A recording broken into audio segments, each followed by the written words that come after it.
Blog Talk Radio. Blog Talk Radio.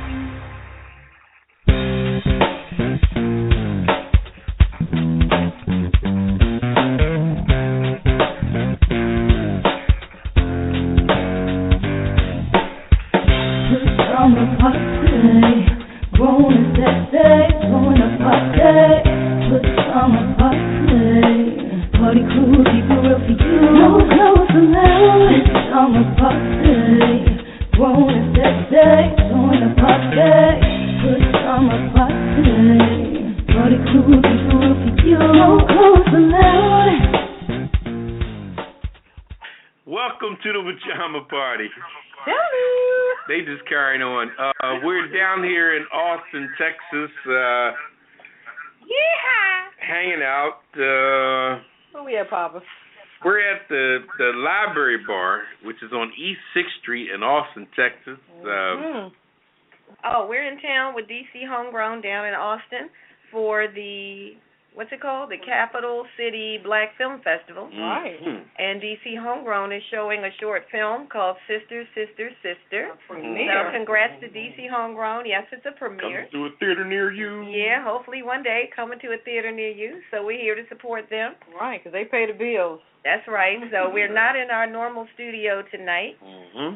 And we will not be taking, what are we doing? We're not going to be able to really take too many calls. We might be able to get a few in, but that's going to be it. Yeah. So we probably will not so we're be still setting up. We're waiting for the other truck to come with the rest of our PA system. Yeah, if it gets here in time. Yeah, and right. But for now, we can ready to terrorize Austin. All right, man. Yeah. What you got over there, Papa?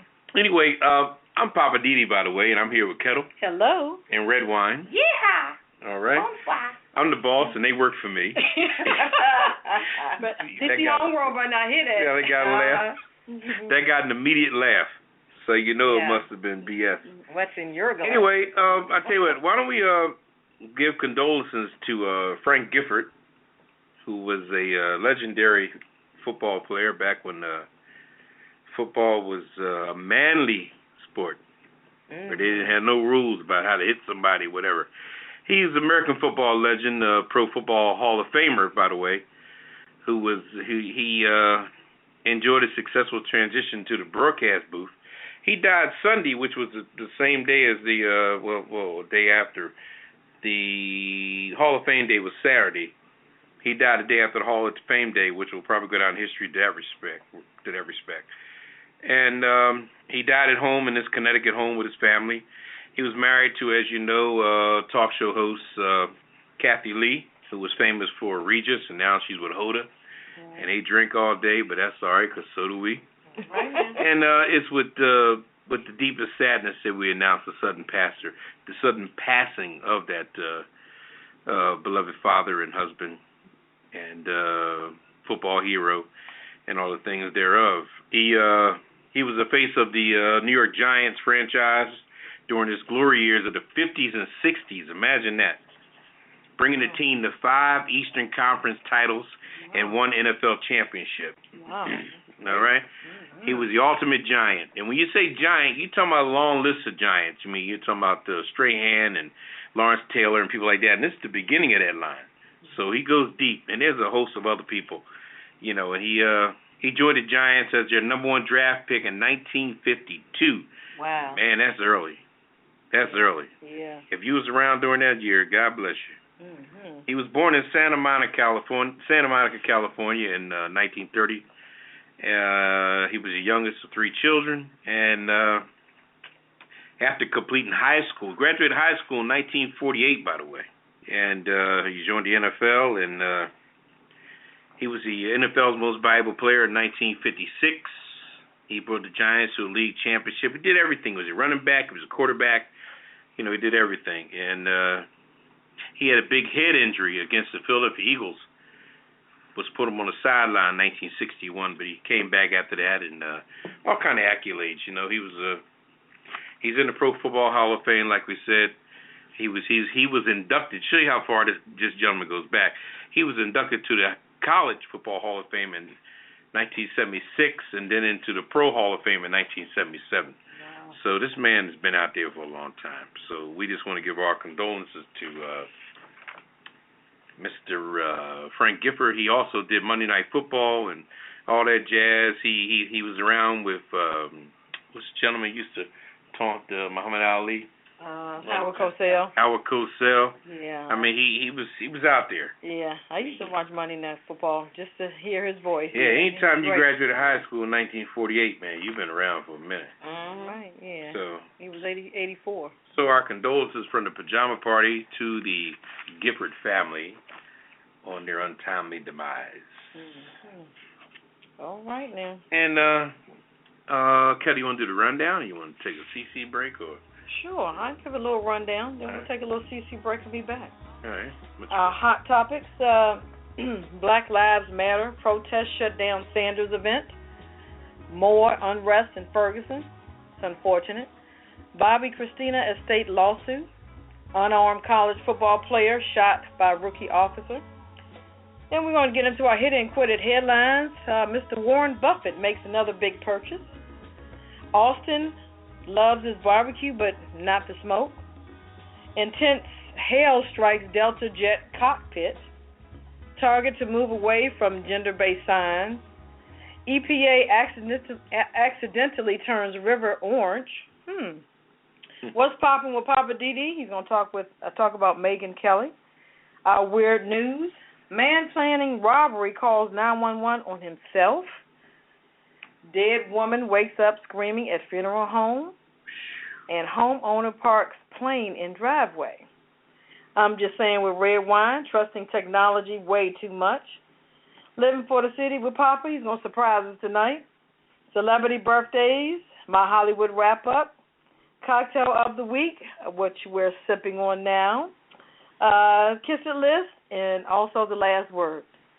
So sit back, relax. We got our favorite cocktail. Sit back with yours. Yum, yum. Getting ready for this for the film festival. Film festival. There Capital you go. City Black Film Festival. Once I get in town and start to drink, I forget why I'm here. Anyway. And who are you again? I'm Poppa DD. I'm here with Ketel. Hello. And Redwine. Bonsoir. Yeehaw. Hey, we're in Texas. Yeah. I'm trying to learn how to laugh, so. So I guess the French man's not here. No. Oh. That's all I have to say. Texas. Excuse-moi. They say go big or go home. That's right. Everything's bigger in Texas. I'm not messing right. with you, Redwine. We got spurs on the back of our shoes. I'm going to go find out. We're down here with the steers and the queers. Uh-oh. What are you going to do? We're going to hit those hot topics. That's what we're going to do. Okay. Who's up first? I got Black Lives Matter.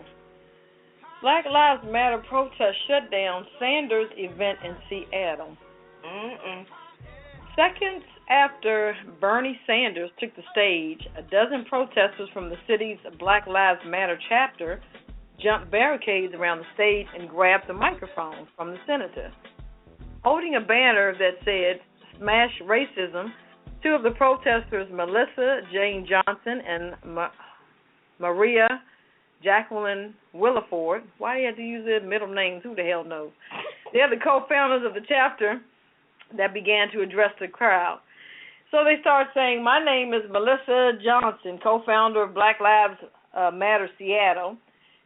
She said to plenty of boos by the audience that had waited an hour and a half to hear Sanders.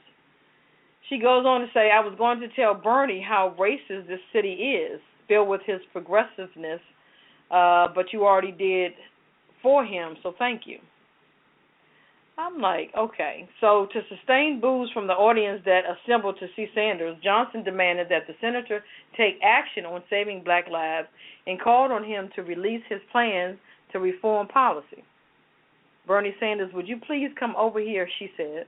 I guess she was about to yank him up and jack him up, huh? They weren't playing up there. No, they weren't. So it goes on to say Sanders never addressed the crowd. After the event was ended, he waved at his supporters from the stage and then made his way through the crowd, shaking hands and taking pictures with people that came to see him speak. So he said, okay, I can't beat him, so I'm going to get the heck up out of here. That was probably his best move. Yeah. So they shut him down. I'm trying to figure out, okay, where was his security? I don't know. That's a good question. What you think, Papa? Where was his security? Yeah, I don't know. That was just some crazy stuff there. His security probably said, look. They were close up on him like, I mean, that was crazy. They was up on him. I'm like, wow. They could have smacked him upside his head if they wanted to. I think in reference to me, it was just the whole podium situation was a joke. I mean, you're like a candidate you need to be elevated. And them people jumped up on that stage like, we got you, and we're going to dog you. But see, I'm thinking most of the times when they go on the campaign things, they have security, they have people that are in the front runners as far as checking things out and making sure everything is copacetic. And then the supporters are supposed to be in the crowd. Like Donald Trump paid for his supporters. So, Bernie doesn't have that kind of money. Yeah, either that or Bernie. They need to go through the crowd and be sure that they're supporting him. Well, I think Bernie got a real lesson on that because Bernie's known for talking about how he was all in the civil rights march and all that. But Bernie don't realize that you was marching with a whole different type of black crowd. Yeah, that's true. You was marching with a non-violent, peaceful, respectful, working class, watching their back, had everybody else's back. Now, please, they talking about shades of gray. He don't realize how many shades of black there is, okay? You got shades of black out there big time. I mean, there's people, you got black folks that think they made it because they living out in the suburbs and they got the two-car garage and yada, yada, yada, so the struggle's not even on for them no more. But, they don't even know. But anyway, yeah, he was just too... He was played too close, really. I mean, in reference to the congresswoman that got shot in the head, you think he would have proceeded with a little more caution being that close to the audience, That's true. But that's how she got taken out like that, so close. Right. She was so vulnerable. So. Right. Well, I'm going to continue on the protest level, talking about man shot near Ferguson, protest critically injured. I mean, after they protest one day and the next day they shooting up, bang, bang. It said a man who opened fire on officers in Ferguson, Missouri, on the anniversary of Michael Brown's death was critically wounded when the officer shot back. This happened on Monday. Chief John Burlmar, I think he's the new chief, he said at a press conference that officers had been tracking the man who they believe was armed during a protest marking the death of Brown, the black, unarmed 18-year-old whose killing by a white Ferguson police officer touched off a national Black Lives Matter movement. So then the man approached the officers who were in an unmarked police van, opened fire, and the officers returned the fire from inside the vehicle and then pursued the man on foot. The man again fired on the officers, the chief said, and all 4 officers fired back. He was struck and fell. The man, he was taken to a nearby hospital. He was critically unstable condition. It says none of the officers were seriously injured. All 4 had been put on standard administrative leave. So is that the standard? Is that what they do? Makes you wonder. Put them on administrative leave? I mean, That seems to be what they do.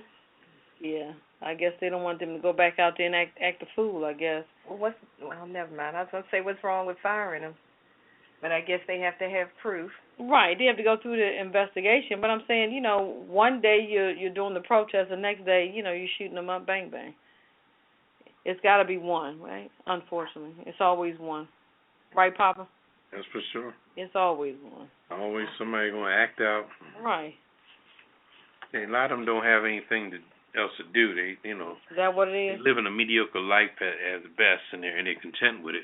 Wow. So just to enlighten some kind of a situation is fun for them, but they don't realize ain't nothing fun about this whole situation. It's not. Stuff is ugly all the way around. Right. Okay. I think we got a caller. Okay. Let's see if we can get this caller. Caller, you're live on the Pajama Party Show. Go right ahead with your comment. Good evening, you guys. I just wanted to comment on the Black Lives Matter thing and the protest in Ferguson. I think what they don't understand is the message is being lost and the craziness. And people are starting to turn on the movement specifically because of the idiot like that started shooting at the police the other night. I just think if we step back and take a look, police brutality specifically doesn't have as much color as people think it does. It exists everywhere. And if we turn around and say, look, this is unacceptable, period, and stop using rallies and protests as an excuse to act a fool, maybe somebody will listen and start paying attention. Wow. That's a good point. That's powerful, yeah. I mean, some people at these rallies are saying it's not just black lives that matter, it's all lives that matter. Right. Well, I blame the media for that. I do, because there are two, unfortunately, 2 white teenagers have been killed in the last year by police on record as being completely unarmed, and the media didn't post it at all. The parents are now coming out saying, where is the coverage of police brutality for all races? And the Washington Post just 6 days ago acknowledged the one young man that got killed sitting in a car completely unarmed. Wow. And the officer kept his job. That's crazy. Yeah, it is. Because, they found a dime bag of weed. Yeah, that's the one I saw recently. They said something about he had some weed, but he was unarmed, a white teenager, and the cop shot him in the head or something like that. Yeah, and he died, and they just got around to talking about it, but this happened a while back. Wow. And it's because they don't want to, they want to make it the black people are just protesting kind of issue. We can ignore it.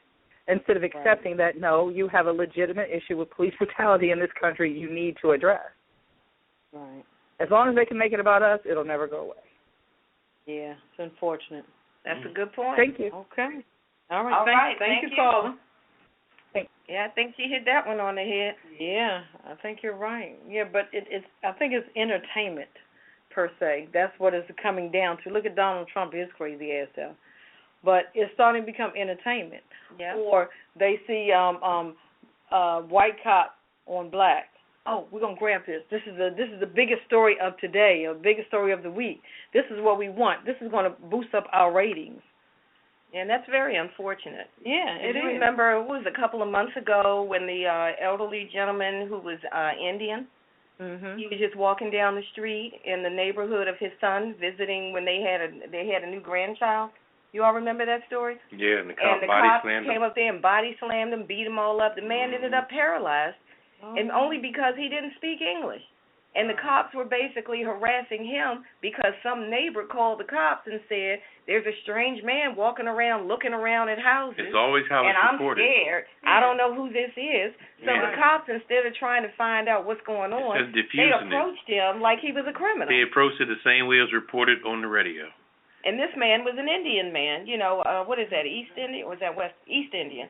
He was an East Indian man from India, from that country, and he didn't speak much English at all, so he didn't even understand what they were asking him. Right. Little guy, too, and that cop body they beat the slammed daylights out of him. That man is paralyzed. Why are you bothering? I'm just walking down the street. I'm looking for XYZ. Well, the only reason that made the news and the coverage that it got is because his son took it to the media and pressed charges and was filing lawsuits and whatnot. Right. So then it started to get the coverage. Because if he hadn't done all that, if he had just kept quiet, we'd have probably never heard about it. That's what we need to do, a story about the news people, because y'all just, y'all just a bunch of crocs. They're not right. What you got over there, Redwine? It's rough. Well, speaking of what's not right, the lawsuit, oh boy, lawsuit alleging Bobby Christina Brown's boyfriend gave her a toxic cocktail. This story has gotten so ugly.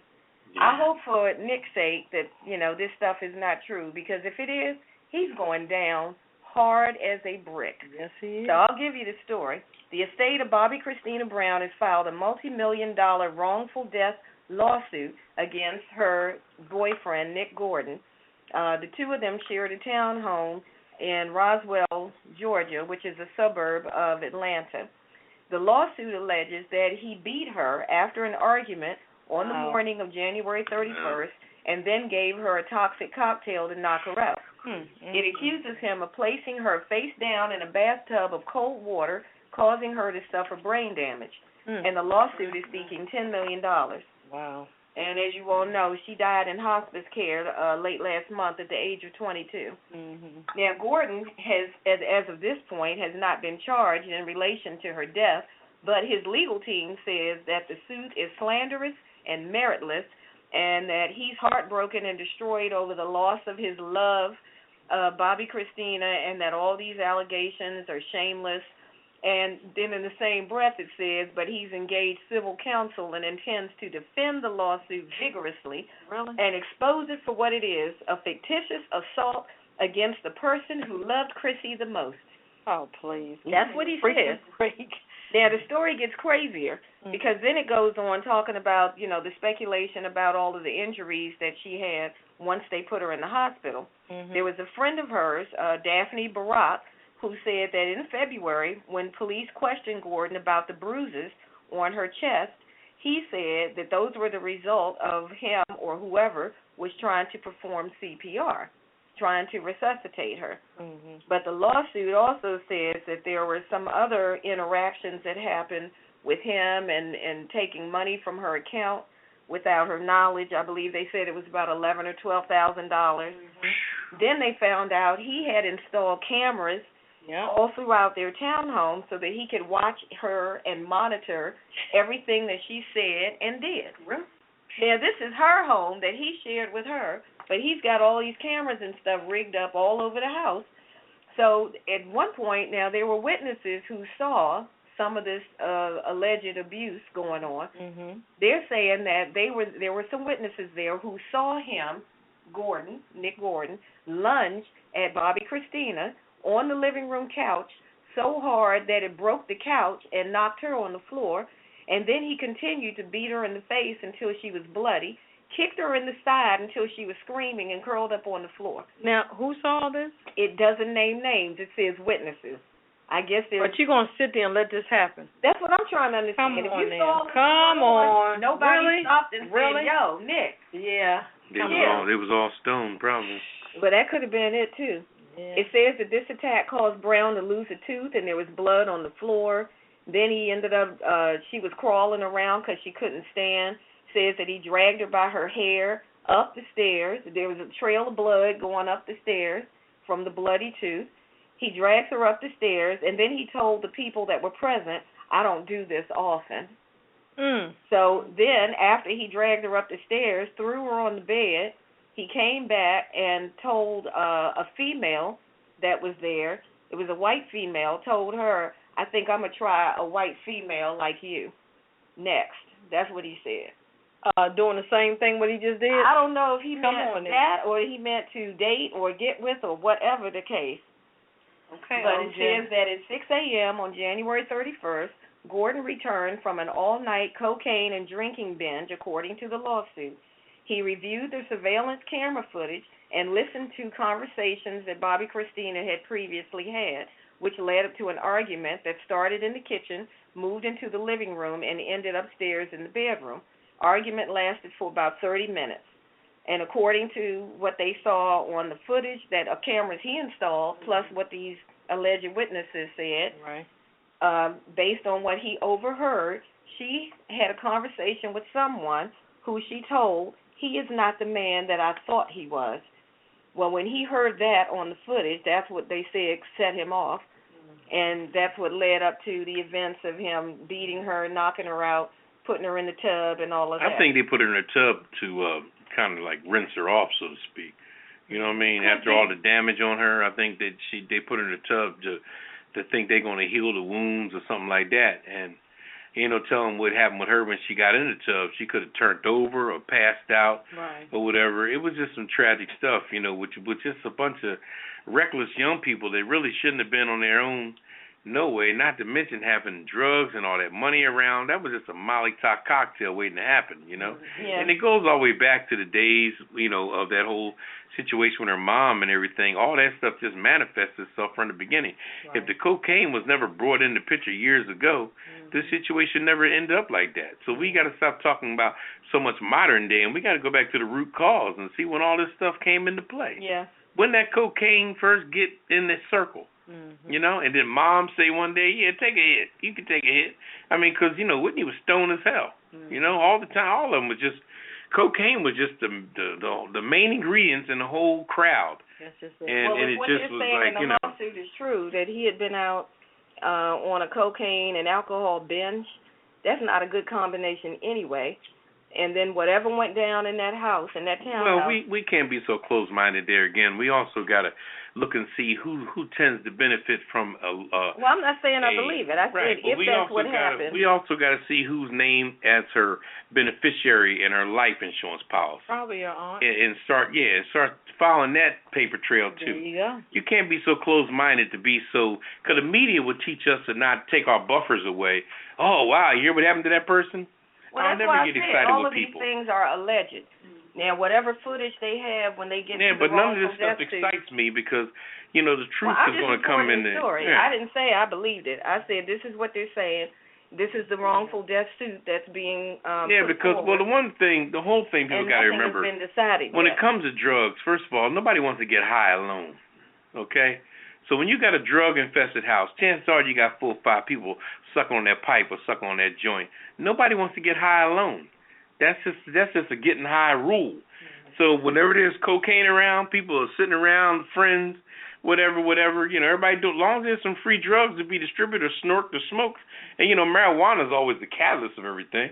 Even if you're doing big time coke, there's always a bag of weed there as the appetizer. So I guess they scattered like roaches. Exactly. When they saw all the stuff going on, they're like, wow. That would be my Damn, he whooping her ass, man. Damn, what's up with that? I'm talking about when she was up there in that water. You know. Yeah, she probably turned over in the water. Yeah. You know, they think they'll put her in there so he can start healing, throw some peroxide on her, whatever. You know, they don't tell her how they think. According to the lawsuit, they're saying that when he went and found her like 15 minutes later in the tub and saw she was unresponsive, tried to administer CPR. Right. Well, if you put her in the tub and walked out. Between CPR saying, wake up, and I don't know at what point someone would have What happens if called, you lay a baby on the sofa and walk away? You lay an infant on the sofa thinking they're not going to roll or a bed. You know, they're going to roll. She probably rolled over and, you know, I mean, it's just sad all the way around. It is sad. It's sad all the way around. I go back to what I said in the beginning. If it turns out that the allegations against him are true, I would hate to be him. Well, he was a joker anyway. The boy wasn't working nowhere in the pie factory. No, so, but it's one thing to be a lead. He wasn't working nowhere. To be a murderer. Yeah, but he wasn't working nowhere. He was living off that dough. Yeah, but that just makes you a bum. Yeah, well, you're living off money but that nobody went out to earn. A murderous bum is a different situation. Everybody was spending money in that house and nobody went out to earn a penny of it. So they get what they got coming to them. Okay, but that's not against the law. That's just right. Yeah, well, you should learn to pull up your own bootstraps. Anyway. That's another chapter in the book. Yeah, we all right. can keep going on and on, but that's another chapter in the book. What you got over there, Papa? All right, let's go with this football player in what is it, Arlington, Texas? This was just crazy. I mean, you know, look at his brother. He breaks into a car dealership. And, I mean, I'm just trying to figure out what kind of drugs is out there because this gentleman was on some kind of sedative, whether it was alcohol or drugs or what have you. You know, he comes up to the dealership, you know, according to the video, which the video don't lie, you know, and he first, you know, walks in there on foot and tries to break the window of a brand new Mustang. The window doesn't break, so he stands up on the hood and chops open the windshield with his feet. Then he crawls past the broken glass of the windshield, opens up the door, he cuts the lights or something on the flashes or something on the Mustang, and then gets out and walks toward the dealership then he walks to go get his car, comes back in with his car through the gate, pops the gate open, and then rides through the front of the dealership, you know. And now this is where it gets interesting. Because despite what he did, as crazy as it was, and it was a, you know, breaking and entering charge or what have you, but then the police show up with their own particular scenario, all right? Now, here you got a rookie cop that's 49 years old. Now, who the hell is a rookie at 49? Okay? Now, and also, this man was with his training officer. Now, peep what I'm saying now. Okay? Yeah. That's like you being in boot camp and hanging with your guide iron or your drill sergeant or whatever, you know? Right. This man was on his final weeks of his Rookiness. 16 weeks field training. You know, you do your training in the academy, and then you have field training. He was still in his 16th week of his field training of the final week. Now, let me show you how they did an Abbott and Costello move. Okay? Let me tell you how these two jokers did they thing. Break it down. All right. Now warranted the fact that whatever the brother was doing was straight wrong and straight crazy. You drove your car through the front of a showroom floor. Well. Damn. All I can say that is damn. Okay, now here comes Abbott and damn Costello. Okay? Now, at the same time they see him and tell him to get down, he's trying to run and get out through locked doors because the only entrance he opened up was the damn glass area, and he probably stopped his Jeep as soon as he broke the glass because, you know, going through some glass is some heavy shit. This ain't Hollywood, nigga. This is the real deal, okay? Understand it. So he goes through the damn glass, and he probably stopped right there and blocked his own entrance to get out. Now, all of a sudden, here comes the Keystone Cops. 49-year-old old joker who's got a year, less than a year on the force, still in training mode with his training officer. So the other gentleman, the veteran, who was younger than the rookie, he pulls out his taser and shoots the taser at the guy. At the same time, the rookie pulls out his 9mm and fires 4 times. I'm saying, now what are we doing here? Are we using a spoon or a damn spatula? What the hell are we doing? Are we cooking with butter or fucking margarine? You know what I mean? And them two are like, I mean, what gone are the days of let's talk first as we approach this assailant. No, they both got their own. You ever see two baseball players go out for a pop fly in the outfield and crash into each other? That's how sick that stuff was. Okay, you got the center fielder and the right fielder going for a ball that's midfield. Let's say it's midfield behind the second baseman. Now you got the second baseman, the right fielder, and the center fielder all crash into it because nobody called for the ball. That's how Keystone these two cops was. One shooting a damn bullet, the other one shooting a taser at the same time. Give me a break. That's crazy. Okay, now that's the story of that situation. Yeah, that was some crazy stuff. That was just crazy. Who's who? This is your training guy. You should tell him, look, man, don't pull out your gun. Or don't pull the trigger. But no, his anxiety is flowing. You know how your anxiety goes up when you're in a situation. If you're in training, why don't you ask your training officer, what do I do? Sometimes what do we do? He thought when he was going for the taser, he probably thought he was going for the gun. He just unloaded. He just pulled his out too and was like, oh, it's time to shoot. He saw a black man. He saw a hunting season.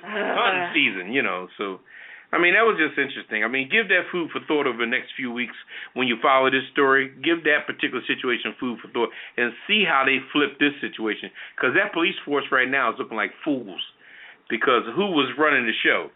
But see, my point on that, Papa, is homeboy shouldn't have been in that situation from the get-go. Yeah, stay in the car. This is true. Okay. Stay in the car. Stay in your lane. Whatever the heck you doing. That's you right. Getting high, doing your little thing. I'm running. Oh, yeah, I know. He was. Yeah. Stay your ass in the damn Why car. are you attacking cars? Right. Yeah, Those that cars was. weren't bothering you. He jump on a lot attacking He cars. must have thought there was something else, so he said, I'm gonna fuck this motherfucker up. Yeah, he was. Excuse me, do I need a disclaimer for that? Yeah, a little after the fact, man. But, that was in his mind, whatever he was smoking, drinking, or whatever he was doing. Yeah, he was zooted. Right. He was zooted. And then who knows whose car was? Could have been Mama, Daddy's. Yeah, the SUV he was driving. Right. And okay, it would have been different. Going in, you steal a vehicle and you leave. Yeah, he didn't have a plan. In fact, he tripped over the curb. You take a look at the video. As he was walking away from the Mustang, he was dragging his feet. So the boy wasn't lifting his feet. So therefore, there was definitely some kind of sedative up in him, and it's just some kind of stimulant. It's something was going on. The brother was just I don't know. I looked at him. I think he had a downer in him.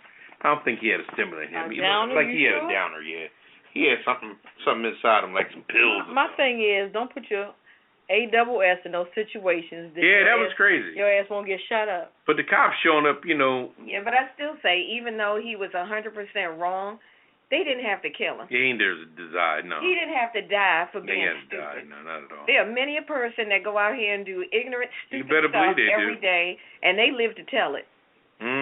That mother did not deserve we need to make a life shirt. over that. Stupidity will get your ass killed. How about Yes, that? it will. Well, apparently Okay. that's true now, Right. Yes, it will. Mm-hmm. Yeah, welcome back to the Pajama Party. We're recording live here from Austin, Texas. We're in a place called the Library Bar, and we ordered some brisket and some pigtails and some oxtails and some and I'm a watch. Redwine says she's going to watch, but that's okay. Austin is a great city here. While they talking over there, let me give y'all a little history on Austin, Texas. They have the LBJ Library and Museum, Lyndon Baines Johnson Library and Museum. They got the Lady Bird Lake. Lady Bird. And Austin is the state capital of Texas. Mm-hmm. Yeah. They got the Zilker Park. It looks interesting. They also have this pool called Barton Springs Pool, and you can swim in there year round. Can you skinny dip? You sure can. I see a few people skinny dipping now. Here we go. We got they have the Broken Spoke. That's must be a big barbecue place. The Paramount, barbecue all over this stuff. Yeah, Paramount Theater, the Blanton Museum of Art. I'm definitely gonna go check that out. The Zilker. Zilker must be a very popular name. Botanical Gardens they have. Maybe Flowers are lovely. Maybe we can check out the Texas State Cemetery. See what that's about. Mm-hmm. Look, at least nobody heard of it, Anybody right? we know. The Austin Zoo. They also have the G.W. Carver Museum. So they have a lot of... that's your boy. That's a peanut man. George Washington Carver. George Washington. Yeah, They have the Frank Irwin Center. Looks like where they play basketball. The Texas Memorial Museum. So Austin has a lot to offer here. Hyde Park Theater. A lot of culture in Austin. Yes. Very cultural people. We'll be here for a few days, so we'll get out and get around and watch ourselves though, because driving and walking while black is can be hazardous. Hazardous. So we're gonna take precautions. All right, The Pop. 9:00 curfew. I don't know about y'all, but 9 p.m. I'm in. I heard that. Yeah, that might be a good I'm idea. in. Uh-huh. Right. Well, let's get to the hit it and quit it headlines. All right, Mr. Warren Buffett. He's making a big purchase. Yeah, well, I don't even know if I can wrap my lips around these got numbers. the money.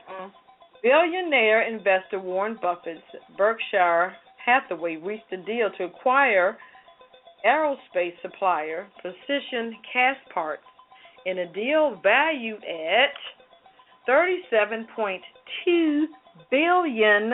Ooh-wee. That man keeps some money. Yep. So they paid $235 per share in cash for all of Portland-based Precision Castparts shares.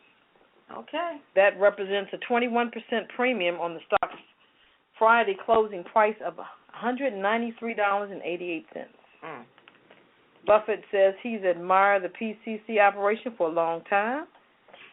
For good reasons. It is a supplier of choice for the world's aerospace industry, one of the largest sources of American exports. The companies expect the deal to close in the first quarter of 2016. Majority of Precision Castparts shareholders must approve the deal first. All right now. I think he was attracted by that share quantity. First of all, that's what sparked his interest, and probably they got a lot of good patents, stuff that's capable to go into space and things like that. They got a lot of unique patents that can take stuff into space. And when you're going up in space, you got the cell phone companies at your beck and call. Right. Everybody trying to get new satellites up there. So believe me, if Warren Buffett going after something like that, it's got to be real. I know that's right. My man, hats off to you. They always say follow the money. Mm-hmm. We need to follow Mr. Buffett. I know that's right. Satellites is what's up. You got money from Grumman and what's his name? Gerwin. What's the satellite plate things that go in the car? The Garmin. Garmin or Garwin. GPS thing. Mm-hmm. Oh yeah.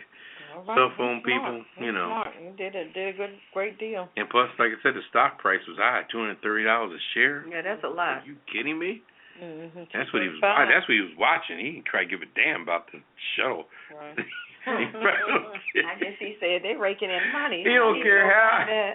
I can't even wrap my mind around 37. He don't care how that stuff is getting in space. He said, you know what? I like them shares at $235 a share. Yeah, give me fucking Hey, forget about buying a few shares. I'll just buy the whole company. Yeah, of course. Because that's how he rolls. All right. And a lot of people are messing with it. A lot of people backed off of the space product based on the shells and stuff stopping. But the space still has its purpose, you know? Yeah, they're still doing stuff up there. Space sure. is still there. Sure. It's still there. Well, I got one for you. This is a local one right here in Austin. Uh-oh. It says bragging rights for Texas barbecue joints are being replaced by legal battle. Uh-oh. What's happening? Oh, man, this is rough. Before I walk out these streets, what's going on up here? Well, it's rough. The people living in one particular neighborhood right here in Austin are fuming over the smoke. They say it's causing health issues. At this one place, which I think we're going to go check it out, Terry Black's Barbecue, they say they have juicy cuts of beef and pork that they smoke on their smoker for hours. And that's what's going in the air. But they say now the store, the barbecue place, says they're doing it the old school way, which they use wood, nothing but wood, and wood and fire and manpower. But the problem is that all of that smoke is going all through the neighborhood. Now, this restaurant has been around since 1932. Wow. And they have, the restaurant has 5 different smoke pits, and they burn wood and smoke meat around the clock. And they're saying that that's really the at the core of the problem, that Texans love the smell of a good barbecue, but the smoke, not so much. So the neighbors are saying they can smell smoke all in their house, that it's like an invasion. This one neighbor, Louis Guerra, said, I felt like I was being invaded. He's lived in the neighborhood for 35 years, and his backyard is at the same level as the restaurant's smokestacks. So he gets all the smoke that comes out of that restaurant. That's nasty. And he said everybody is starting to suffer from congestion and headaches, red eyes, sniffling noses. They've had all kind of different health issues, and they've complained, and the brothers have since put in some equipment that helps to dilute the smoke and send it up higher into the air, and they're saying that it has made a difference, but then when you look at the smokestacks, you can't really see the smoke, is what the owners are saying, but Guerra and 14 of his neighbors are still beefing, saying that we can still smell it, and we're still proceeding with the lawsuit. So then they got the city council involved, and they got a proposal requiring something called scrubbers to be on all the smokers. And basically, they're looking to make all of the barbecue joints in Texas do that. And it's like 1,900 barbecue places in Texas. So they're talking about the economic impact of what it costs to get that kind of equipment, which costs anywhere from $60,000 to $100,000 to maintain. And some of the smaller barbecue places are saying they can't afford that. You know, they're barely, as they say, they're barely getting by. So they're going to have to see what happens, but, you know, until it finally gets to court, we'll see. Yeah. But they're saying that this is not about money. It's about clean air and being able to play with your children and your grandchildren in your backyard without choking and hacking on barbecue smoke. They do have a lot of barbecue places here in Austin. Barbecues everywhere. Yeah. Everywhere. Pigs, cows, everything. Goat. You name it, they're cooking it here. It's crazy. We're only going to be here a few days, but, man, it smells good to us because we're just visiting. It smells good to me, but we're just visiting, so it smells good to us. But people live here be like, smells like crap. It smells like shiggity. Yeah, barbecue shiggity. Barbecue shiggity. Lord. What you got over there, Papa? Let's see. I saw an airplane the other day that landed after getting caught in a storm, and I tell you what, I couldn't have been on that plane. Yeah. It was a Delta airline jet that was caught up in a severe hailstorm during a flight from Boston to Salt Lake City. It was forced to make an emergency landing in Denver. Man, you had to see the windshield on this plane. Them hail balls destroyed that plane. And the plane descended down to like 10,000 altitude. I would have been losing my mind on an airplane. Because when I'm on a plane, man, let me tell you, if it ain't a smooth flight, I am bitching. I'll even look at somebody calm saying, why aren't you upset? How come you're so calm? You ever turn to somebody, you on the plane is going through turbulence, you're shaking, and somebody's over there reading a damn book? I say, look, don't you feel that like I do? I mean, it's amazing. Anyway, this was a Airbus. It was called the A320, which was redirected to Denver, and it managed to land on Friday night, but the passengers were terrified to see the scale of damage which the storm inflicted on the aircraft. It knocked the nose out. It actually knocked out the whole weather projector that shows the weather. And the pilots had no clue. They had it landing on auto land or something to that effect, whatever they call it. But it was crazy. I mean, it's a storm. It went through a storm which just beat it up, and they're lucky to be alive, you know. But like I said, me personally, I need a smooth flight every time. I needed to go up, level off, drink cart, come down the aisle, give me my booze, let me get my head right, and then land. You just need to go to sleep. I just because you're gonna hit a little bit every now and then, and you can't be like, "What was that? What was that? We going down?" I need to be like the movie Rocky. Cut me. Oh my God. Cut me. I just can't. I can't take it. I need a smooth flight every time. Oh. I can't. I can't take the slightest jar of anything. I know that's right. Anyway, you know. What you got over there, everyone? Well, did you hear that Target recently announced that they are going to make some changes in the way that they have their signs in the store? Mm-hmm. It says that they're moving away from gender-based signs. Really? What does Yeah. that mean? Basically, what they're saying is that if you A little skirt and then a little... Well, they're saying that if you go through, like, the clothing and the toy, particularly in the toy area, Mm-hmm. they have, like, one aisle or some aisles dedicated to toys for girls, Mm-hmm. and then another area maybe designated for boys' toys. And they're saying they're going to move away from that because customers are complaining, saying that you're making some gender biased decisions, and that just because if a girl wants to play with a certain truck or something and it's in the boys' aisle, you're making that girl feel like she can't play with that because it's in the boys' aisle and she's a girl. And, you know, so they're going through all that kind of stuff. A lot of their kids now are transgendered, so. Well, that could be what's really fueling it, but they're just saying that, you know, it's a giant step toward removing gender limitations in childhood. That's what they call it. And they're saying that they want to make it so that kids can just see themselves as just kids. Mm-hmm. So even in some of the clothing, you know how sometimes people tend to automatically assume blue is for boys, pink is for girls, you know, yellow is neutral, or bras are for green. girls. Yellow is neutral? I don't think so. Well, I mean in babies, not as they get older, but when you look at infants, sometimes have you seen a boy in yellow? Infants I have. Yeah. Yellow, and green, Brian, who was yellow saying that and mint just green, girls pastel colors like that. It was like, oh, that's a cute little girl. He's a boy. Yeah, I mean, well, it is confusing, but people do that when they don't know the gender of the child, Yes. and they give you a gift. They tend to try to find something that's not pink, not blue. So what's left? You got yellow, green, orange, you know, colors like that. So they're saying that they want to make it so that over the next few months, the signs in the kids' bedding area will no longer feature suggestions for boys or girls. And then the toy aisles, everything referencing gender, including the use of pink, blue, yellow, or green paper on the walls of the shelves, will also be removed. So some of they said there was a small minority of their customers complaining, saying that they're giving in to pressure to be politically correct and follow the fads to homogenize the genders.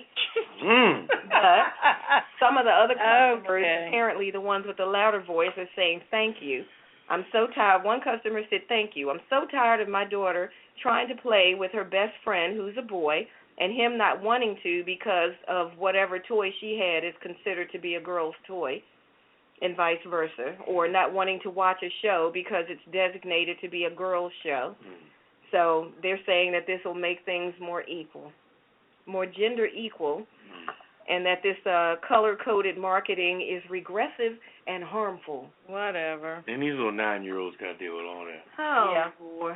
I'm like, they just want to play. Lord have mercy. I thought we had a bed. So we ran out of Fruit Loom T-shirts for a little boy. Just put a sports bra on them. And No, they didn't say anything about undergarments. I'm just saying. They're just talking about, you know, clothing and toys and colors and like sheets and bedding and stuff. So I don't know what funny. they plan to do. I mean, what are they going to do with all that strawberry shortcake stuff? They're going to make it all like multicolored and say it doesn't matter what gender, your child can have it if they want it. That's too serious for me. We got the picture. Okay. Yeah. So that's what's happening with Target. I got one more. EPA accidentally turns You're on river the kiss orange. list, by the way. Target or Redwine? Yeah, you're right. I'm just a reporter. Don't put me on the list. EPA accidentally turned the river orange. Sounds interesting. Yeah, put EPA on the list. Check out where it is. The city of Durango, in the Plata County, Colorado, have declared a state of emergency after a federal cleanup crew accidentally released mine waste into the water. How in the hell you gonna accidentally do some shiznick like that? Yeah, they say it was an accident. An estimated 1 million gallons now. Yeah, that's a big accident. It's an accident of wastewater spilled out of an abandoned mine area in the southern part of the state last week, turning the Animas River orange and prompting the environmental EPA agency to tell locals to avoid it. No shitting. Sherlock. This action has been taken due to the serious nature of the incident and to convey the grave concerns that local elected officials have to ensure that all appropriate levels of state and federal resources are brought to bear to assist our community, not only in the actively managing this tragic incident, but also to recover it. Kiss my recover it ass, okay? Did you see the pictures of it? No. It literally looked like there was orange juice running through that river. But see, there's a law out now that if you do make a mistake like that and you pollute the waters, you have to say oops after a certain time frame. Once you do it, in the first 5 seconds, if you spill something in the water, you got to say oops within 5 seconds. It's cool. What's it, a 5-second rule? It's a 5-second rule. On the ground, falls on the ground, 5-second rule? Drop some polluted stuff in the river, and the river turns orange or yellow or blue, you got to say oops. And it's cool. Okay. You got to say within 5 seconds. And they you probably got to have did a press conference to do it so they can hear you do it. And they say, we said oops. Oh, well, then you're cool. Anyway, we're going to put them on a kiss list. Who is that anyway? Okay. EPA?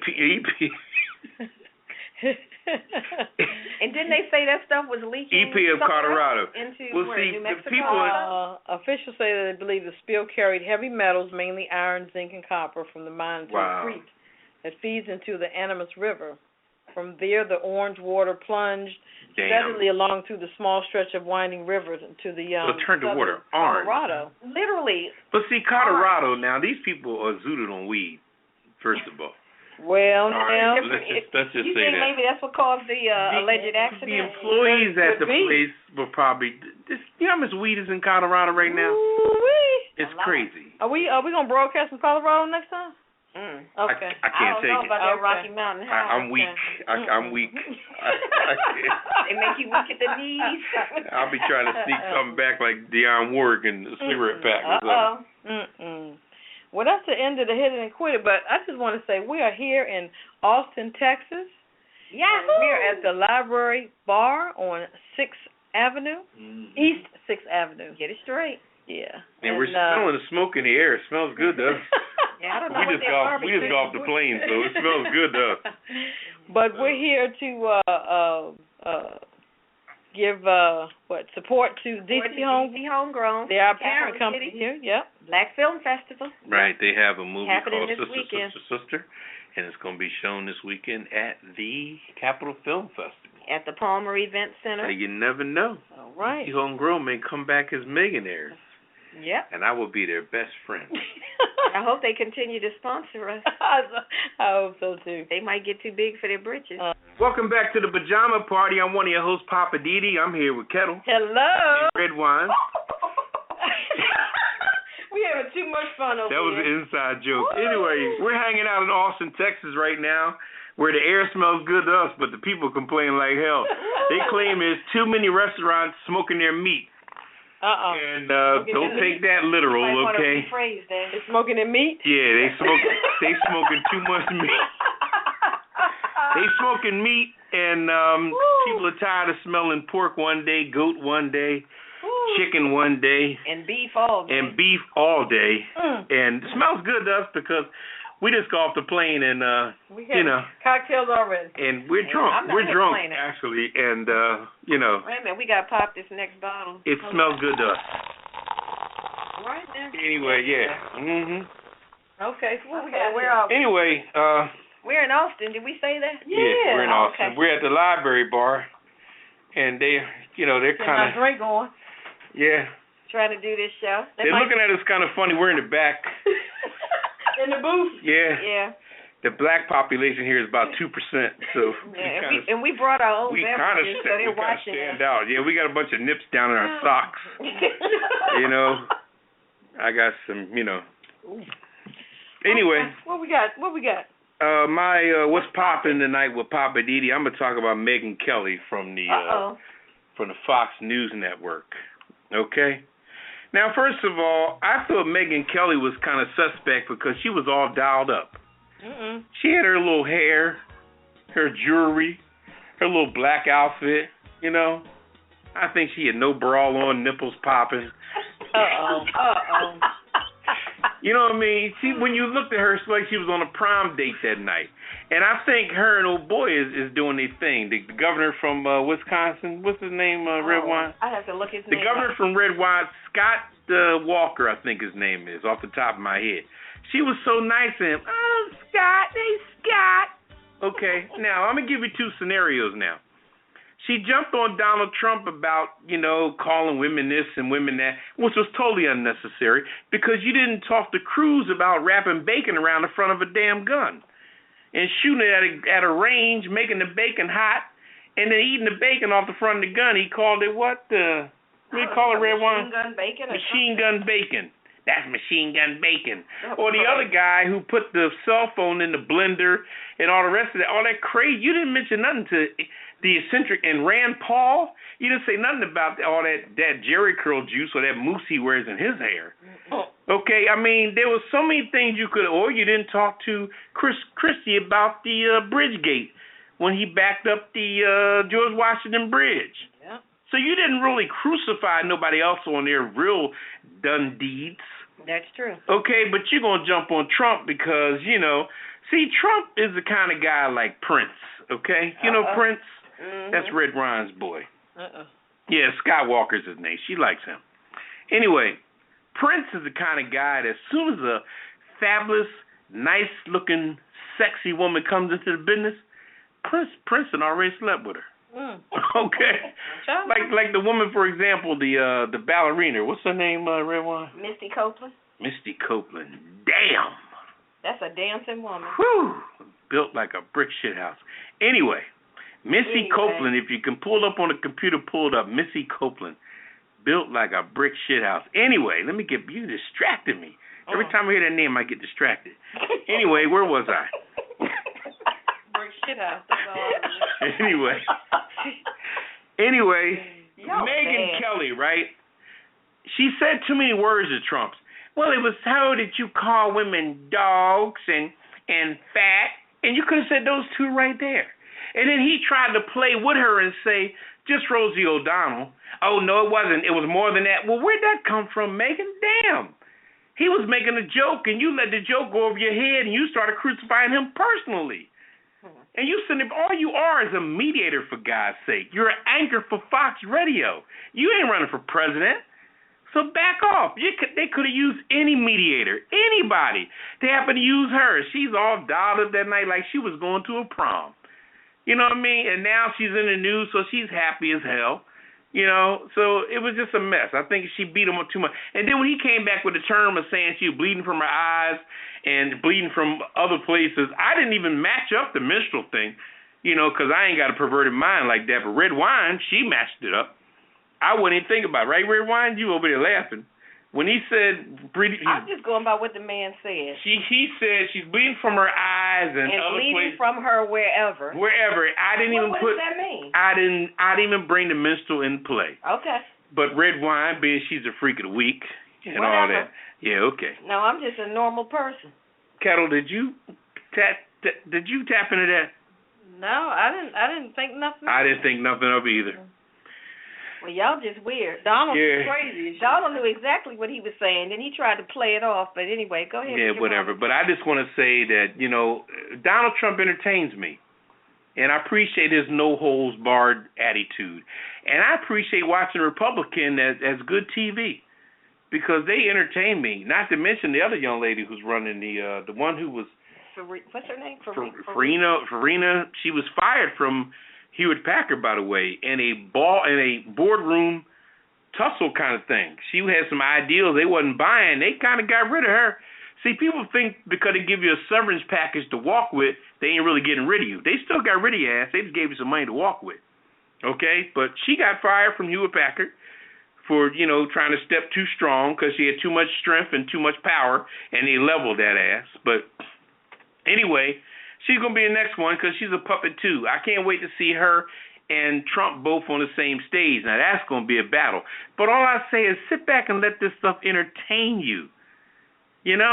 Because, we sure getting entertained by these black folks shooting the hell out of these cops shooting the hell out of these black folks. So let's look at something else for a change, some other level of stupidity, something else that's going on that's going to spark our interest.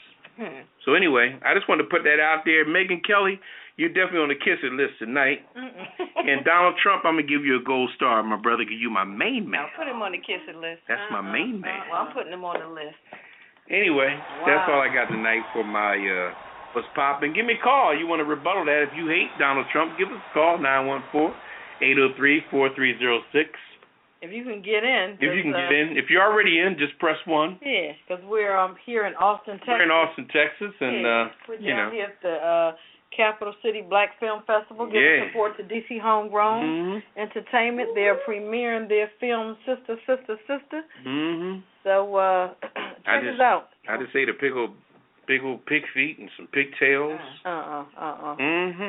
We sipping on some cocktails. It's a mimosa colada. Mimosa strawberry colada. Strawberry colada. We'll tell you more about that a little later. Yeah, a little later. Yeah, but right now we got to get back to business.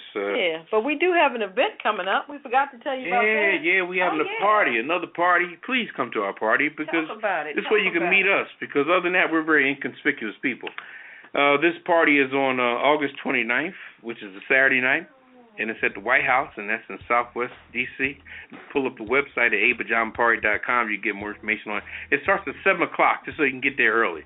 Get there early, get you a parking space, get to know the people, socialize for a minute. Be a little civilized, because after midnight is when the riffraff comes in. So you want to get there by 7 so you can be with the regular folk with us, because by midnight. We have an open bar from 7 open bar from 7 to 8, and we got some door prizes. We're going to have a pajama party fashion show. Wow. Plus, it's going to be a pajama party. And remember, with your pajamas, no drawers allowed. Okay? Here we go, Papa. That's been the law. He can't help himself. For how many years? For more information, how are they going to reach us, my Papa? We got information on the website. You can reach us at apajamaparty.com, but you can call us at our numbers, which is 202-350-1570 and 202-350-1670 and 203-656. That's 202. 202. 656-8776. So why isn't his third number in sequence with these other two numbers? Anyway, you can get the numbers off of the website. What is that, the ragamuffin number? Wait a minute. 202-350-1570 and 350-1670. And then I got this hermaphrodite number. That's 202-656. You are cut off. You are so cut off. 8776. We're going to figure out these numbers. This black sheep of the family number. We're going to come back. We're going to take a little CC break for sure. Woo. And we're going to be right back with some weird news. Yes. Right. Welcome back to the Pajama Party. I'm one of your hosts, Poppa DD. I'm here with Ketel. Hello. And Redwine. Bonsoir. All right. Yeah. And we're hanging out in Austin, Texas. The library. Oh, yeah. I got to get me a hat. Everybody's walking around with cowboy hats. Yeah. It's 100 degrees, though, so I might wear mine maybe like after 7, 8 o'clock tonight. Cowboy hats and boots. Cowboy hats and boots? What's up with that? I'm not doing either one. Whew. It's too hot for amazing. Oh, that's right. Anyway, we're... Speaking of weird, let's get this weird weird news. I got one. Man planning robbery inadvertently calls 911. How the hell you do that? Crazy. And Branchburg, never heard of these little towns, New Jersey.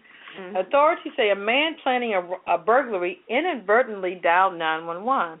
He must have butt dialed, allowing dispatchers to listen in on his conversation. He talking to himself? Sure. Somerset County prosecutors say Branchburg police received the errant call on July 27th, but were unsure of the caller's location. They learned that the phone number had recently been assigned to a 42-year-old Scott Easer of Elizabeth. Esser was arrested Wednesday after he allegedly entered a Stafford Township home. He's now charged with that burglary and others in Branchburg and Berkeley Heights. Authorities say the Branchburg robbery occurred the same day Esser allegedly made the inadvertently phone call. Esser's bail set $100,000, and it wasn't known Saturday if he was the retaining attorney. Now, how stupid is that? He must have been calling a friend or something. Unless he butt dialed 911. He could have. That's probably what happened. And what, he's having a conversation with himself? I don't know. Okay. I don't know how in the world do you accidentally call 911 and say, yeah, I'm going to go over here and rob this house. And I'm going to do it. Okay, he's special as hell. Okay. Yeah, well, you know, you got some of those out here. They walk among us. Yeah. Y'all stay out of Branchburg, New Jersey. Yeah. Mhm. Well, I got one for you about, this one is called Dead Woman Wakes Up Screaming. Oh, my God. Yeah, check this one out. Prosecutors in Germany have charged a doctor with negligent bodily harm for declaring a 92-year-old woman dead. What? Only for her to wake up again in a refrigerated room at the funeral home. Jesus Christ. Now, can you imagine? Yeah. So the prosecutor, whose name is Bridget Jurgens, said last Tuesday that the 53-year-old doctor, whose name was not released because of privacy regulations, could face anything from a fine to prison time if he's convicted. The doctor is alleged to have pronounced the seriously ill woman dead back in March after a caregiver found her without a pulse and not breathing at a retirement home. So I guess when the caregiver said, well, there's no pulse, she's not breathing, she's gone, they sent her on to the morgue. Wow. And then the doctor, I guess, examined her and confirmed what the caregiver said and did whatever the official thing is that a doctor does to declare somebody dead. Right. And then they went on and sent her on, I guess, to the funeral home.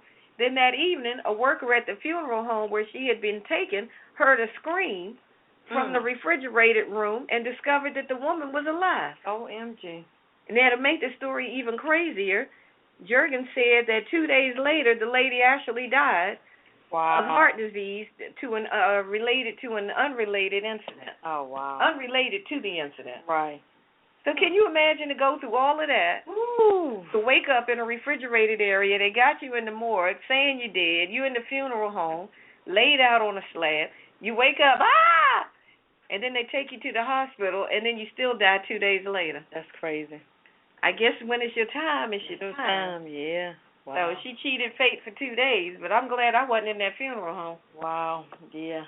Because that would have been my last day in that funeral. I quit. Bye. See you later. Bye-bye. Where you going? I quit.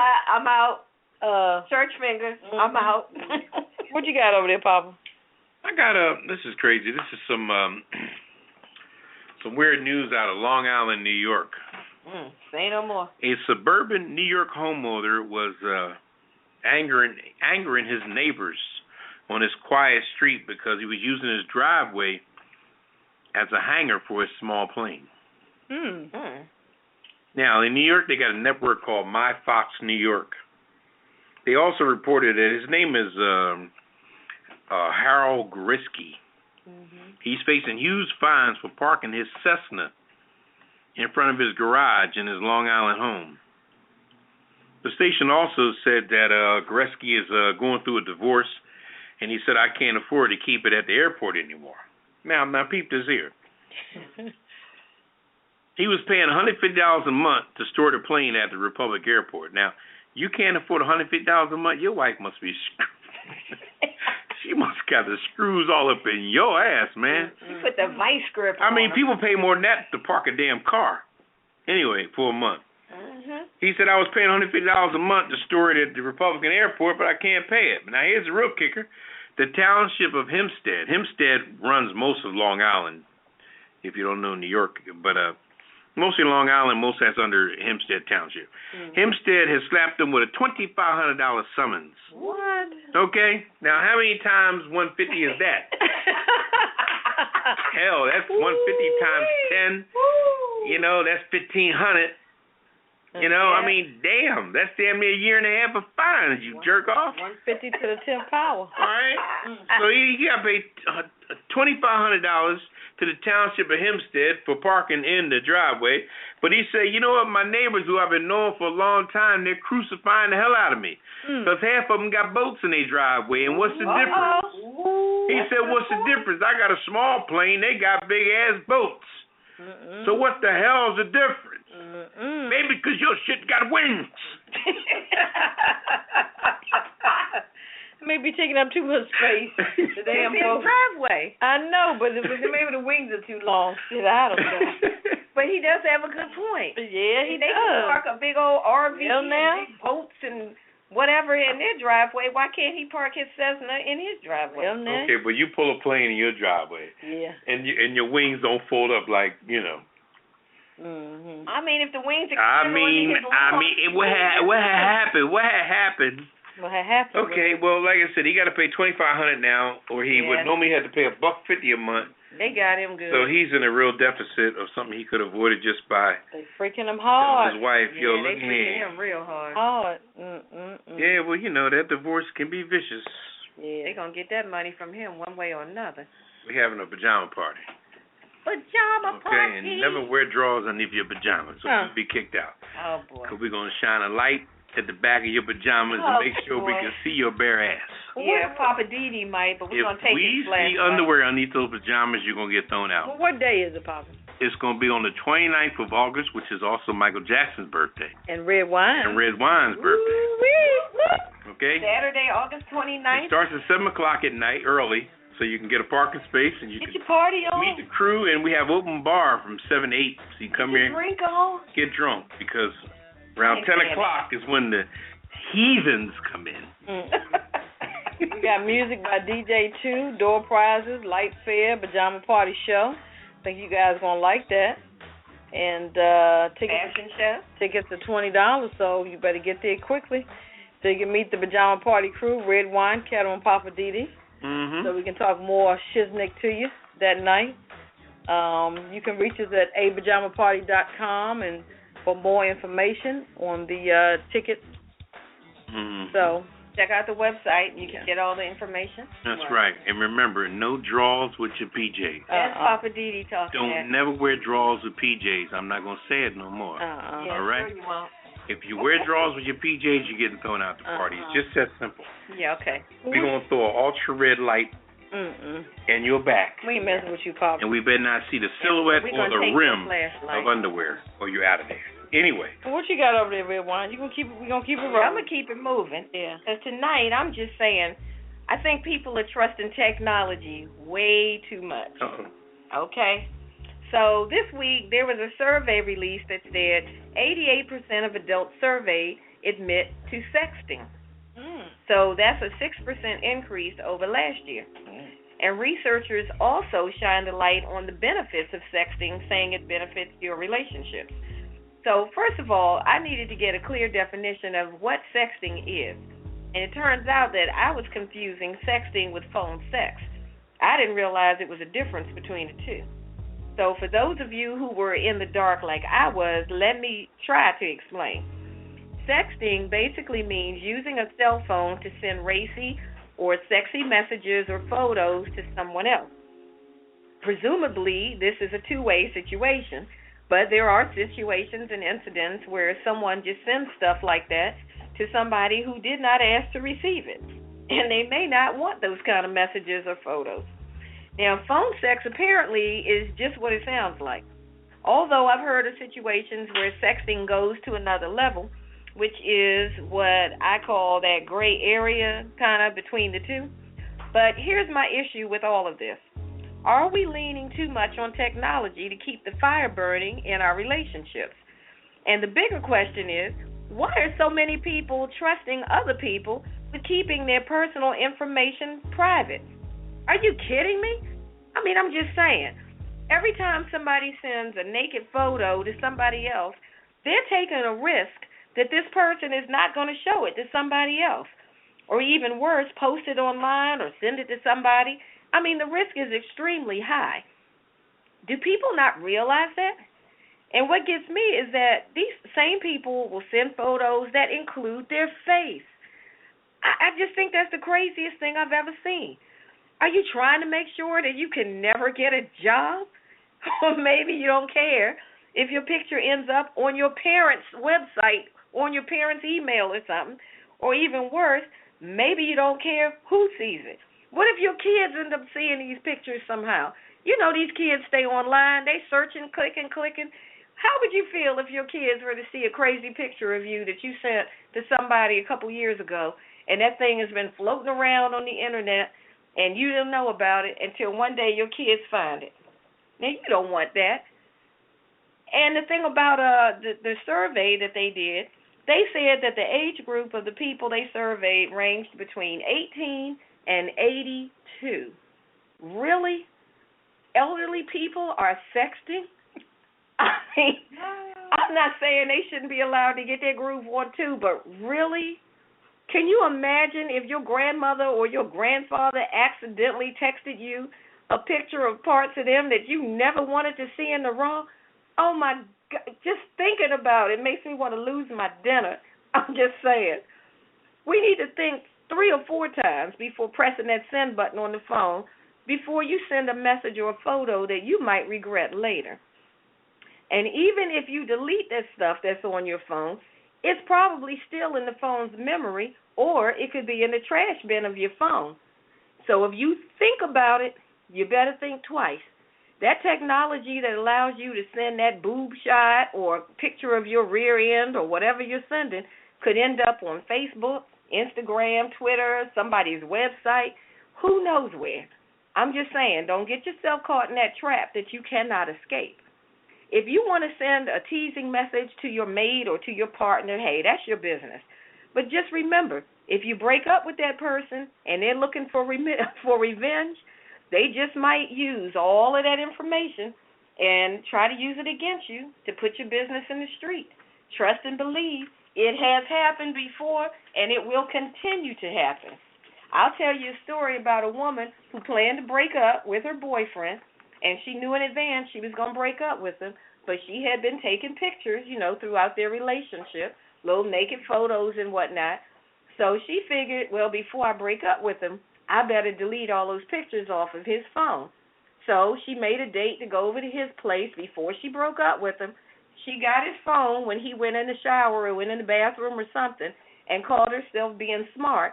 She deleted all the pictures off of his phone. And then a couple days later, she broke up with him. So she figured everything was cool. But he was very bitter about the breakup, and he accused her of wanting to get with his best friend. And she denied it. But then a few weeks later, he saw her on Facebook with his best friend in a picture, and of course he got fired up. So he went to look for the pictures on his phone and couldn't find them. And a friend of his said, oh, maybe you deleted them somehow. Look in your deleted folder. He said, my what? He looked in his deleted folder, and every one of them was right there. That guy got all kind of revenge on that girl. He posted all kind of pictures, and then he took it to another level and sent some of the pictures to her family. So this girl was disgraced all kind of which ways. And she begged him to remove the pictures, take them down, and all of that. And he took his time about doing it. So by the time he took them down, it's no telling how many people had copied those pictures, saved them, sent them other places. Nobody knows. Now, that's a hot mess of a situation.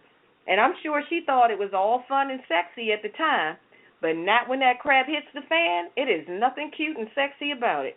So all I'm saying is that if you're one of those people that's included in that 88% of adults that's out there sexting, you better be a smart sexter. And remember that technology giveth and technology taketh away. So before you send that sex message or that photo Ask yourself, would this be embarrassing if someone that I know or care sees it? And if the answer is yes, don't do it, Miss Seeley. I'm trying to tell you. That's your measuring stick to help you make better decisions. And if you don't care who sees it and you're all caught up in your feelings in the moment, go for it. That's on you. But don't say Redwine didn't try to tell you. This is Redwine, and I'm just saying. I'm dropping the mic on it. Well, Redwine. That's all I can say. Hey, we got a caller. Let me get this caller up on the line. Oh. Hey, caller, you're live on the Pajama Party. Go right ahead. What's your comment? Hey, Pajama Party Crew. Hey, what's going on?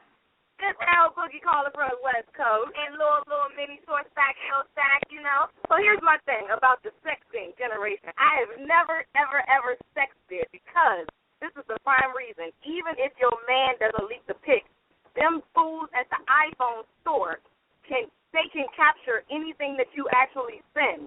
Celebrities that got all these naked pics leaking everywhere, and they were supposed to be for their husband, for their wife. They're from iCloud. Leaking from the cloud. So even if your man is trustworthy, your phone carrier is not. Secondly, I will be an avid sexter. When I turn 75, I'm sexting everybody because I want everybody to see my 75-year-old banging body. And you better talk about it. I'm a sexter. My grandkids' friends, I'm sexting. Oh, my God. Say it ain't so. Wow. Y'all crazy out on the West Coast. That's how y'all roll, huh? That's how we do it. Oh, you know. Thanks for listening to the Pajama Party. Y'all a mess. Okay, well, you know what? Hey. All I'm saying is people better think twice because, like I said, technology giveth and technology taketh away, like you just said. When I send my first sex at 75, I'm sending it straight to y'all, and y'all can let it go viral. All right now. All right, send it to the Pajama Party at info@pajamaparty.com, and we're going to post it right on our homepage. There you go. I love y'all. Love you too. Thanks for listening. Thank you. Bye. They are crazy. All right, Callie. All right, y'all heard it from Callie, West Coast. I know that's right. She said she going to wait till she's 75, and she going to sex all day and all night. So you make sure you send it. It's info@apajamaparty.com. I might have to have my bifocals by then, but you make sure you send it, and we will post it. That is too funny. Yeah. We are down here at the Library Bar at 6th Street in Austin, Texas. We're down here supporting DC Homegrown. They are showing their premiere movie. Yes, indeedy. This weekend at the Capital City Black Film Festival.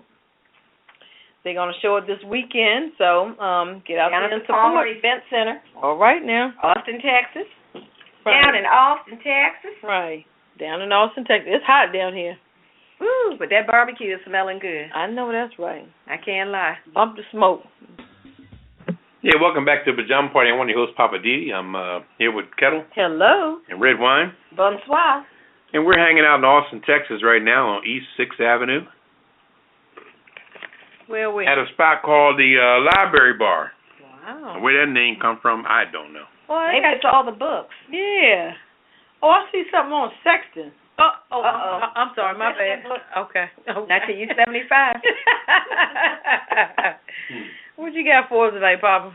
Well, in the Living for the City segment, I just want to talk briefly about the recent things going on, the different shootings and things like this. I just hope, for the sake of hope, that other races of the world don't feel like they're immune to something, you know, because when you see something happen to one race in particular, you know, a lot of people like to think that they're free of that, you know, that their world is so, you know, I'm in D.C. sometime and I'm down northeast and northwest and I'm seeing people on bicycles and they're riding around with the greatest of ease. They're riding their bike like they're on a flying trapeze, and it's amazing because they think life is so good. But if you listen to some of the news in D.C., that a lot of people are kind of getting getting raped and robbed and things like that because they're out there jogging at 1 o'clock in the morning. They take their dog out and they say, well, let me do some jogging. I never seen the array of so many people jogging. You'd think they got heart disease in their family or something. I don't know what the motivation is on the jogging. But everybody's jogging and then there. I mean, which is a good thing, but these people are jogging like all night long. 2 o'clock in the morning, they got the dog and they're jogging. I'm like, well, damn. 2 a.m. for God's sake. You know what I mean? And he said, well, somebody raped me and threw me in the bush. Well, shit, it was 2:45 in the damn morning.